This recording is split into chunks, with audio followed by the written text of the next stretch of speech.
Cinema शौकीन सबका स्वागत करता है। आज हम बात करने वाले हैं पैट्रियट्स डे के बारे में।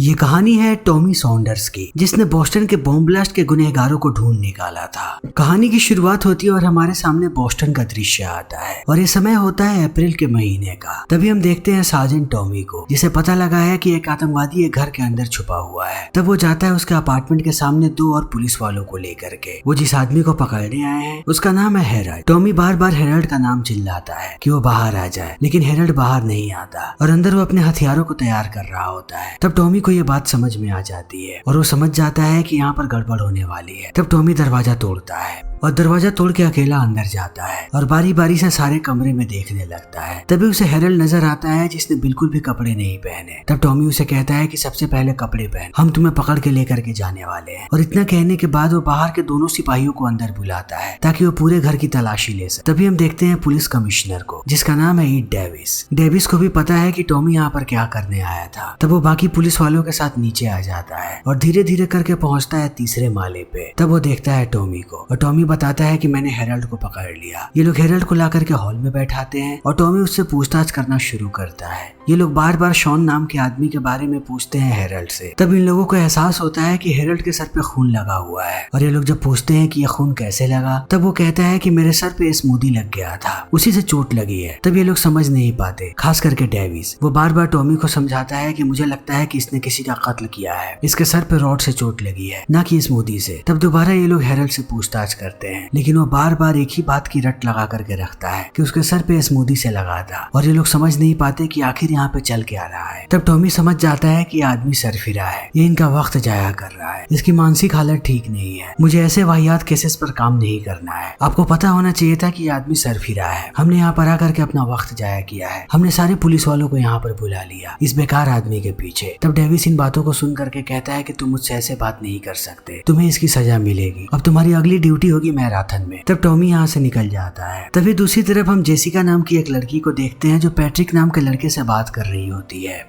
और पैट्रिक को अपना नेकलेस भी दिखाती है। फिर ये दोनों प्लानिंग करने लगते हैं कि अगले दिन इन्हें क्या करना है। अगले दिन पैट्रियट्स डे है, उस दिन छुट्टी है। तब पैट्रिक कहता है कि पहले हम मैराथन देखने जाएंगे और उसके बाद हम जाएंगे एक मैच देखने। कल पूरे दिन बहुत ही ज्यादा मजा आने वाला है। और इतने कहने के बाद वो जेसिका को बताता है कि आखिर जिस औरत ने उसे नेकलेस दिया है तो क्यों दिया है। तब इन बातों को सुनने के बाद जेसिका भी सरप्राइज हो जाती है। तभी दूसरी तरफ हम एक लड़की को देखते हैं जिसका नाम है ली। उसने अपने प्रोजेक्ट के लिए एक रोबोट को बनाया है। तभी उसके पास एक पुलिस वाला आता है जिसका नाम है शॉन। वो ली को कल के इवेंट के बारे में बताता है कि कल का इवेंट कितना खास है और जो भी वहाँ देखने जाएगा उसे बहुत ही ज्यादा मजा आएगा। और अगर ली जाना चाहती है तब शॉन उसके लिए टिकट्स की अरेंजमेंट कर सकता है। तब ली भी मान जाती है और वो अपनी प्लानिंग बताती है कि वो लोग वहाँ के बाद कहाँ जाएंगे। उसे फ्राइड चिकन और बियर पसंद है। तब शॉन इन बातों को सुन करके खुश हो जाता है कि वो ली के साथ थोड़ा समय बिताएगा। तभी हम दो भाइयों को देखते हैं जिनका नाम है जोखार और टेमेरियन। जब जोखार खाना खा रहा होता है तब वो आतंकवादियों की वीडियो देखता है अपने लैपटॉप पे और टेमेरियन भी यहाँ पर इसी के बारे में बात कर रहा होता है। तब हमें पता लगता है कि ये दोनों बॉम्ब बना रहे हैं। और दूसरी तरफ पैट्रियट डे की शुरुआत हो चुकी है, चारों तरफ उसकी तैयारियां चल रही हैं। सारे लोग बहुत ही ज्यादा खुश हैं। और टॉमी को हम देखते हैं जो अपने घर में ही एक्सरसाइज कर रहा है। वो अपने आप को तैयार कर रहा है आज की ड्यूटी के लिए। तब एक्सरसाइज करने के बाद वो आकर के पहनता है अपनी यूनिफॉर्म को। बहुत दिनों के बाद उसने यूनिफॉर्म पहना है। वो बिल्कुल भी ड्यूटी पर यूनिफॉर्म पहन के नहीं जाता, लेकिन आज उसकी ड्यूटी लगी है मैराथन में, इसीलिए उसे यूनिफॉर्म कैसे भी पहनना पड़ेगा। तभी यहाँ पर हम टॉमी की पत्नी को देखते हैं जिसका नाम है कैरोल। वो आती है टॉमी के पास और उसके करीब आने लगती है, लेकिन एक वक्त के बाद वो रुक जाती है और टॉमी को कहती है कि तुम्हें अपने बाल कटवाने चाहिए। तब टॉमी कहता है कि मैं जोकर लग रहा हूँ इस यूनिफॉर्म में। तब कैरोल उसे समझाती है कि नहीं, अगर तुम हंसते हंसते इसे पहनोगे तब तुम हीरो लगोगे। तब इन बातों को सुनने के बाद टॉमी यहाँ से निकल जाता है। तभी हम देखते हैं सार्जेंट जेफरी को, जो अपने लिए नाश्ता लेता है और एक कॉफी लेकर के निकल पड़ता है अपने ऑफिस में जाने के लिए। इसी बीच टॉमी पहुंचता है मैराथन के पास। तब उसकी मुलाकात होती है यहाँ के सुपरिटेंडेंट से और थोड़ी देर बात करने के बाद उसे पता लगता है कि टॉमी का जॉब है कि वो फिनिश लाइन पे खड़ा रहे और लोगों को अंदर आने से रोके, ताकि जब गेम खत्म हो तब यहाँ पर भगदड़ ना मचे। लेकिन अब टॉमी बहुत सारे सवाल पूछता है सुपरिटेंडेंट से। तब सुपरिटेंडेंट कहता है कि तुम्हें जैसा कहा गया है तुम वैसा करो, अगर तुम अपनी ड्यूटी को बदलोगे तब सबके लिए मुसीबत खड़ी हो जाए। और इतना कहने के बाद वो निकल जाता है। तब टॉमी यहाँ के वीआईपी लोगों से मिलता है क्योंकि वो नहीं चाहता कि किसी किस्म की कोई भी दिक्कत हो और बिना मतलब का वो हंसता भी है। तभी दूसरी तरफ हम देखते हैं ज़ुखार और टेमेरियन को, जो निकल चुके हैं मैराथन में आने के लिए। और टॉमी भी अपने जगह पे खड़ा है। वो सारे लोगों को समझा रहा है कि उसे बिल्कुल भी अच्छा नहीं लग रहा, उसे ये काम बिल्कुल भी पसंद नहीं है। तभी हम पैट्रिक और जेसिका को देखते हैं। ये दोनों भी चले आते हैं मैराथन देखने। इसी बीच यहाँ पर कैरोल भी आती है। टॉमी के घुटने पे चोट लगी थी, लेकिन वो अपना नी गार्ड घर पे भूल गया था और कैरोल वही देने के लिए आई। फिर टॉमी जैसे ही कैरोल को देखता है, कैरोल उसे कहती है कि तुम इसे भूल गए थे। तब टॉमी कहता है कि मैं जानबूझ के इसे भूला था ताकि तुम यहाँ पर इसे देने आओ और हम दोनों साथ मैराथन को देखें। तब कैरोल हंसने लगती है। इसी बीच हम देखते हैं ज़ुखार और टेमेरियन को। ये दोनों यहाँ पर आ चुके हैं। इन्होंने अपने बैग्स में बॉम्ब्स रखे हुए हैं और अब ये दोनों अलग अलग दिशा में चले जाते हैं। तभी यहाँ पर डेविस आता है और टॉमी को देखने के बाद कहता है कि तुम बहुत अच्छा काम कर रहे हो, ऐसे ही करते रहो। और जाकर के वो मैराथन को देखने लगता है। तभी हम ज़ुखार और टेमेरियन को देखते हैं। ये अपने अपने बैग्स को रख देते हैं भीड़ के बीचों बीच और फिर यहाँ से जाने लगते हैं। यहाँ से जाने के बाद वो अपनी गाड़ियों में बैठते हैं और जैसे ही उनकी गाड़ी थोड़ी दूरी पे जाती है, यहाँ पर ब्लास्ट हो जाता है। ये ब्लास्ट बहुत ही बड़ा था। इस ब्लास्ट में बहुत सारे लोग मारे जाते हैं और बहुत सारे लोग घायल भी होते हैं। हम जेसिका और पैट्रिक को देखते हैं। इनके पैर पे बहुत ही जोर से चोट लगी है। इन्हें समझ में नहीं आ रहा कि ये क्या करें। इनके दिमाग ने काम करना बंद कर दिया है। लेकिन जल्दी यहाँ पर एम्बुलेंस आ जाता है। वो सबको उठा करके लेकर के जाते हैं हॉस्पिटल में। वो पैट्रिक को अलग हॉस्पिटल में लेके जाते हैं और जेसिका को अलग हॉस्पिटल में। तभी हम एक और आदमी को देखते हैं जो अपने पूरे परिवार के साथ यहाँ पर आया था। उसके परिवार के ज्यादातर लोग मारे गए हैं, लेकिन उसकी बच्ची जिंदा बच गई है, जिसे पुलिस वाले लेकर के किसी और ही हॉस्पिटल में जा रहे हैं। तभी हम टॉमी को देखते हैं जो बहुत ही ज्यादा परेशान है। वो लोगों की मदद कर रहा है और सबूत भी ढूंढ रहा है ताकि वो गुनहगारों को पकड़ सके। इसी बीच वो पहुंचता है कैरोल के पास। कैरोल बहुत ही ज्यादा डरी है। तब टॉमी उसे संभालने की कोशिश करता है क्योंकि यहाँ का मंजर बहुत ही ज्यादा भयानक है। चारों तरफ लोगों की चीखें गूंज रही हैं। बहुत सारे लोग अपनी आखिरी सांसें ले रहे हैं और उन्हें देखने वाला भी कोई नहीं है। तब टॉमी यहाँ पर और एम्बुलेंस बुलाता है क्योंकि बहुत सारे लोगों को मदद की जरूरत है। उसके साथ साथ वो अपने सारे साथियों को कहता है कि सारे लोगों को यहाँ से दूर लेकर के जाओ। यहाँ पर और भी बॉम्ब्स हो सकते हैं। अगर एक और ब्लास्ट हुआ तब और भी जाने जाएंगी। तब ये लोग सारे लोगों को यहाँ से भगाने लगते हैं और टॉमी पहुंचता है दूसरे एरिया में जहाँ पर दूसरा ब्लास्ट हुआ था और सबूतों को इकट्ठा करने लगता है। हर तरफ देखता है कि आखिर यहाँ पर क्या हुआ है। तभी यहाँ पर FBI की टीम आ जाती है और इनकी टीम को लीड कर रहा होता है स्पेशल एजेंट रिचर्ड। रिचर्ड जैसे ही यहाँ पे आता है, वो आके डेविस से मिलता है क्योंकि बोस्टन पुलिस के साथ मिलके इन्हें काम करना पड़ेगा। फिर वो इनसे पूछता है कि आखिर ब्लास्ट हुआ कहाँ पे है। तब ये लोग उसे लेकर के जाते हैं ब्लास्ट की जगह पे। तब रिचर्ड बहुत सारे सवाल पूछता है, लेकिन उसके सवालों के जवाब कोई नहीं दे पाता। सिर्फ टॉमी उसके सवालों के जवाब देता है। तब वो कहता है कि यहाँ पर बहुत सारे सेलफोन्स हैं और उसके अलावा जितनी भी चीजें मिले सबको इकट्ठा करो, इससे हमारे केस में मदद होगी। और रिचर्ड कहता है कि जल्दी हम कैंप लगाने वाले हैं। फिर वो पहुंचता है कैंप पे और उसकी पूरी टीम वहाँ पर काम करने लगती है। ये लोग एरिया की सारी चीजों को देखते हैं कि कहाँ पर क्या हरकत हुई है। तभी हम डेविस को देखते हैं जिससे मीडिया वाले सवाल जवाब कर रहे हैं। तब डेविस बताता है कि अब तक हमने किसी को भी नहीं पकड़ा है, लेकिन हम इस पे काम कर रहे हैं। जल्दी हम गुनहगारों को पकड़ लेंगे। और वो लोगों को कहता है कि हमें आप सबकी मदद चाहिए। जितने भी लोगों ने मैराथन के समय वीडियो बनाई थी, वो सारे लोग सारी वीडियो को हमारे पास भेजे। इसकी मदद से कहीं हम गुनहगारों तक पहुंच जाए। तभी हम टॉमी को देखते हैं जो पहुंचता है उस कैंप में जहाँ पर FBI काम कर रही है। ये लोग इस जगह को टर्मिनल कहते हैं। टॉमी जब वहाँ जाता है तब देखता है कि बहुत सारे लोग काम पे लगे हुए हैं और एक एक फुटेजेस को बड़े ही ध्यान से देख रहे हैं, लेकिन उन्हें अभी तक कोई भी सबूत नहीं मिला। तब रिचर्ड कहता है कि मुझे लगता है कि इस बॉम्ब को घर पे बनाया गया था और जो यहाँ पर बॉम्ब लेकर के आया था, बॉम्ब के साथ साथ वो भी फट गया। तब टॉमी कहता है कि ऐसा नहीं हो सकता, हमें एक आखिरी कोशिश करनी चाहिए। जितने भी लोग इस हादसे में जिंदा बचे हैं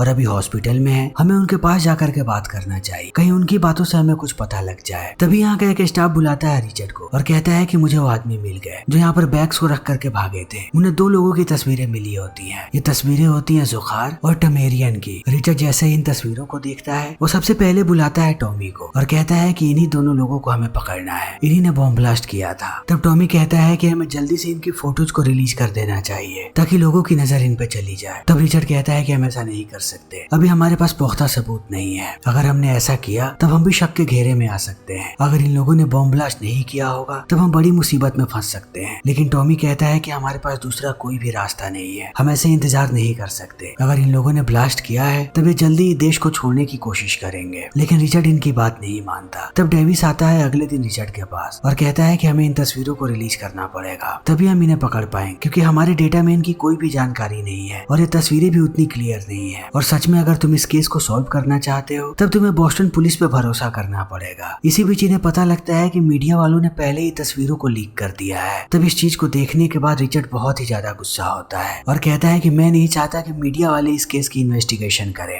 अब इन तस्वीरों को देखने के बाद वो लोग ज्यादा अलर्ट हो जाएंगे और हमारी मुश्किलें बढ़ने वाली है। फिर भी ये सारे लोग अब काम पे लग जाते हैं और चारों तरफ उन्हें ढूंढने लगते हैं और हर जगह यह खबर फैल जाती है कि इन्हीं लोगों ने ब्लास्ट किया है। तब जुखार के दोस्त इस न्यूज को देखते हैं और देखते ही वो बार बार उसे कॉल करते हैं। तब जुखार कहता है कि अब मुझे कॉल करना बंद कर दो। फिर वो लोग चले आते हैं उसके घर पे अपनी चीजें लेकर के जाने की, लेकिन जुखार जाकर के मिलता है अपने भाई से और कहता है कि अब हमें भी तैयारी करनी पड़ेगी। तब ये लोग जाते हैं एक पुलिस स्टेशन के पास वहाँ से हथियार चुराने के लिए। तभी पास में वो देखते हैं शॉन को जो अपनी गाड़ी के अंदर बैठा है और उसके पास बंदूक भी है। तब टेमेरियन अपने भाई को कहता है कि उस पुलिस वाले को मार दो, तब हम उसकी बंदूक छीन सकते हैं। और जुखार भी ऐसा ही करता है, वो जाकर शॉन को मार देता है। तब ये लोग उसकी बंदूकें छीनने लगते हैं और वहाँ से भागते हैं। लेकिन ये खबर हर तरफ फैल जाती है कि एक पुलिस वाले को मार दिया गया है। तब सारे के सारे पुलिस वाले इधर ही आने लगते हैं। इसी बीच ये दोनों भाई जाते हैं एक और कार के पास और टेमेरियन अंदर जाकर के उस आदमी पे बंदूक तान देता है जिसकी ये कार है और उसे कहता है कि हमने ही बोस्टन बॉम्ब ब्लास्ट किया था, जल्दी से अपनी सारी चीजें हमें दे दो और हम जैसा कहते हैं वैसा करो वरना हम तुम्हें गोली मार देंगे। तभी दूसरे दरवाजे पे आ जाता है जुखार और इस आदमी को कहता है कि पीछे का डिक्की खोलो, उसमें सामान रखना है। यहाँ पर हमें पता लगता है कि एक और ब्लास्ट करना चाहते हैं, वो भी न्यूयॉर्क में। तब जुखार सारी चीजों को ला करके इस गाड़ी की डिक्की में रख देता है। फिर ये लोग इस आदमी को बंधक बना करके आगे के लिए निकल पड़ते हैं और थोड़ा आगे जाने के बाद वो कहते हैं कि अपने एटीएम कार्ड हमें दो और इसका पिन भी बताओ, आगे हमें गाड़ी में फ्यूल डालना है और खाने पीने की चीजें भी लेनी है। तभी आदमी डर के मारे अपना कार्ड दे देता है। फिर जैसे ये लोग गैस स्टेशन पे उतरते हैं जुखार अंदर जाने लगता है, लेकिन वो फ्यूल नहीं डाल पाता क्योंकि यहाँ पर कैश की जरूरत है, यहाँ पर कार्ड काम नहीं कर रहा। फिर भी जुखार अंदर चला जाता है खाने पीने की चीजें लेने के लिए और टेमेरियन उसे देख रहा होता है। तभी आदमी इस चीज का फायदा उठाता है और यहाँ से भागने लगता है। टेमेरियन बार बार उसे पकड़ता है लेकिन आदमी यहाँ से बहुत दूर भाग जाता है और पास वाले दुकान के अंदर जाकर के दरवाजा बंद कर लेता है और वहाँ के आदमी को सारी बातें बता के कहता है कि मुझे तुम्हारे फोन की जरूरत है। तब दुकानदार उसे फोन दे देता है और ये आदमी सारी बातें बताता है पुलिस वालों को। तब यह खबर हर जगह फैल जाती है। यह खबर पहुंचती है सार्जेंट जेफरी के पास और उसके साथ साथ बाकी भी पुलिस वालों के पास। तब टॉमी झट से आता है इस आदमी के पास और कहता है कि मुझे सारी बातें बताओ। तब वो कहता है कि वो दो भाई हैं, उनके पास मेरी गाड़ी है, वो शायद न्यूयॉर्क जा रहे हैं, वो अगला ब्लास्ट वहीं पर करेंगे। मेरे गाड़ी में एक जीपीएस मशीन लगी हुई है, मैं आपको जीपीएस का नंबर देता हूँ जिससे आप उसे ट्रैक कर पाएंगे। तब हर तरफ पुलिस वाले फैल जाते हैं और ये लोग हर एक घर में जाकर के तलाशी लेते हैं आसपास के घर में और चारों तरफ पुलिस वाले इन्हें ही ढूंढ रहे हैं। वो सारी की सारी गाड़ियों की भी तलाशी ले रहे हैं। तभी एक पुलिस वाले की नजर पड़ जाती है टेमरिन पे और वो तुरंत बाकी पुलिस वालों को इत्तला कर देता है। लेकिन टेमरिन जैसे इस चीज को देखता है वो अंधाधुंध इस पुलिस वाले पे गोलियां चलाने लगता है। तब इस पुलिस वाले की मौत जाती है। लेकिन देखते ही देखते अब शहर के बहुत सारे पुलिस वाले यहाँ पे आ जाते हैं और टेमरिन और जुखार जब इस चीज को देखते हैं फिर वो इन पे बॉम्ब्स बरसाने लगते हैं। बहुत सारे मासूम पुलिस वालों की जान जाती है लेकिन अभी भी पुलिस वाले यहाँ पर आ रहे हैं इन्हें मार गिराने की। तभी जेफरी यहाँ पे आ जाता है और वो गोली मारता है टेमरिन के पैर में। तब टेमरिन समझ जाता है कि वो शायद यहाँ से जिंदा ना जा पाए। तब जुखार को कहता है कि तुम यहाँ से निकलो और हमारे मिशन को पूरा करना, न्यूयॉर्क पहुंचो और वहाँ पे हर तरफ तबाही मचा। तब जुखार यहाँ से भागने लगता है और टेमरिन अंधाधुंध गोलियां चलाता है जेफरी को कई सारी गोलियां लगती हैं लेकिन अंत में ये दोनों लड़ने लगते हैं। इसी भी जुखार देख लेता है कि टेमरिन लड़ रहा है एक पुलिस वाले से। तब वो अपनी गाड़ी से जेफरी को कुचलने की कोशिश करता है लेकिन गलती से वो अपने भाई को ही कुचल देता है और उसे पता भी नहीं होता। तभी यहाँ पर टॉमी आ जाता है और जुखार की गाड़ी का पीछा कर रहा होता है लेकिन पुलिस वाले टॉमी को नहीं देखते हैं और उसकी गाड़ी पर भी गोलियां चलाने लगते हैं। तब टॉमी गाड़ी रोक करके बाहर आता है और बताता है कि मैं भी एक पुलिस वाला हूँ। तब दोबारा ये लोग भागने लगते हैं जुखार के गाड़ी से कि किसी भी कीमत पे उसे पकड़। तभी जेफरी कॉल करता है एम्बुलेंस को और कहता है कि वो टेमरिन को लेकर के जाए, उसकी हालत बहुत ही क्रिटिकल है लेकिन अभी भी वो मरा नहीं है। तभी हम रिचर्ड को देखते हैं जिसे टेमरिन और जुखार के बारे में पता लग गया है। टेमरिन की पत्नी है जिसका नाम है कैथरीन और जुखार के बहुत सारे दोस्त हैं। रिचर्ड सबको कहता है कि उसकी पत्नी और जुखार के सारे दोस्तों को पकड़ो, हमें उनसे पूछताछ करनी है। तब सारे लोग इस काम पे लग जाते हैं। तभी मेयर पूरे शहर को बंद करवा देता है ताकि ये लोग हर एक घर में जाकर के जुखार के लिए तलाशी ले सके। तब सारे पुलिस वाले काम पे लग जाते जाते हैं। वो हर एक घर में तलाशी ले रहे हैं। तभी पुलिस वाले कैथरीन को पकड़ करके लाते हैं इंट्रोगेशन, और एक इंट्रोगेशन एक्सपर्ट को बुलाया जाता है। लेकिन कैथरीन कुछ भी नहीं बताना चाहती अपने पति के बारे में कि उसका पति क्या क्या इलीगल एक्टिविटी करता था। लेकिन बहुत देर पूछताछ करने के बाद भी इनके हाथ कुछ नहीं लगता, और एक वक्त के बाद कैथरीन को समझ में आ जाता है कि ये लोग नहीं मानेंगे। तब वो जवाब देना बंद कर देती है। वो सिर्फ कुरान के शब्द बोलती है। जैसे ही लोग कुरान के शब्दों को सुनते हैं, इंट्रोगेटर बाहर आकर के कहती है कि औरत भी उनके साथ मिली हुई थी, ये कुछ भी नहीं बताएगी किसी को। और दूसरी तरफ पुलिस वाले हर जगह ढूंढ रहे हैं ज़ुखार को। तभी हम एक बूढ़े आदमी को देखते हैं जो घर से बाहर आता है स्मोक करने के लिए। तब उसे अपने घर के बाहर एक पट्टी नजर आती है। वो जैसे ही पट्टी को आकर के देखता है, उसे ऐसा आभास होता है कि उसके बैकयार्ड में कोई छुपा हुआ है। तब वो तुरंत कॉल करता है पुलिस वालों, और कुछ समय के बाद यहाँ पे टॉमी आ जाता है। वो जैसे ही बैकयार्ड में जाता है, उसे खून के धब्बे नजर आते हैं। तब वो समझ जाता है कि ज़ुखार यहीं पे छुपा है। तब वो बाकी भी पुलिस वालों को इत्तला करता है। तब पुलिस वाले चारों तरफ से इस जगह को घेर लेते हैं। वो सारे हथकंडे अपनाते हैं कि कैसे भी वो ज़ुखार को जिंदा बाहर निकाले। तब अंत में ज़ुखार बाहर आ जाता है।